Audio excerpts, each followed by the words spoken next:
Your Outlook Online now exists here inside the Office 365 portal.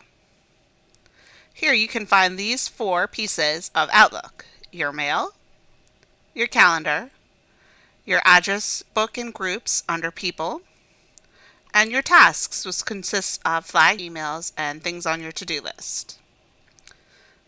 On the left-hand side here, you'll see all your folders, and you can navigate by the little drop-down arrows to see what's underneath of it. Your emails show up here in the middle with a preview pane on the right. Click on the email to see the text and the information stored in the email. Over on the right, you have the options to like the email, to reply to it, to reply all to it, so forward it, to reply all with a meeting, to delete it, delete all messages from that user, to mark them as junk or phishing, mark them as red, flag them, assign a policy of whether to archive or retain them, print them, view the message details, or have it open up in a new separate window like this for full screen options.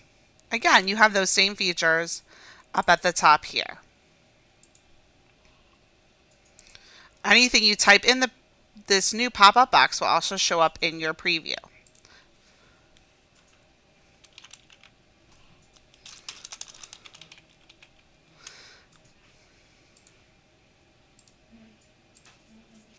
When you're composing an email, you have some other options to show your BCC, to show who's it from, to check the names to see if you've typed them in correctly, set your importance to high, normal, or low, which shows up over here, to switch to plain text, which will get rid of all your HTML formatting. Okay, and to use these message options as a normal, personal, private, confidential when you send it. Here's where you can also request your delivery and read receipts. You have the ability to attach anything that is stored in either your computer or your OneDrive. Instead of the word delete, they now use the word discard. Clicking on the X will save and close the file. Add-ins are new things. These are things that help enhance your experience online. Here, the add-in that the district has added is the My Templates. So they give you some that you can use. You can also add your own templates here. You can use these templates as a shell for frequently typed messages or ideas. Now that shows up inside my email. Also important to note over here is the settings menu. This is where you can make some changes to your email and how it functions.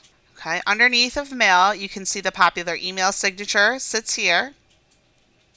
These don't transfer over from your desktop version, so if you would like to set one up, you will have to do it here. Under reply settings, you can also change the default response from reply all to reply, which is probably a good idea. Okay, you have other interesting settings here as well. As mark as read, you can decide how many seconds you hover over or click on something before it's marked as read, or make them not be marked as read. Okay, so you can teach it how to recognize things as clutter. So if you move things to the clutter folder, it will start to separate them as clutter if you turn that on. You also have settings here for your calendar and your groups. So back on the Office 365 menu, this again is where you access your calendar.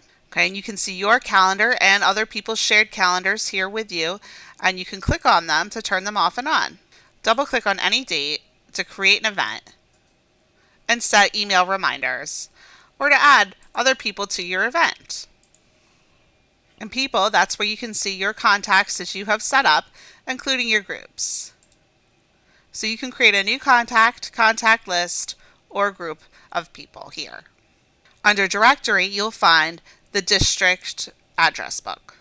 And lastly, over at tasks, you'll find all of your flagged emails, and you can create new tasks for you to follow up with things to do.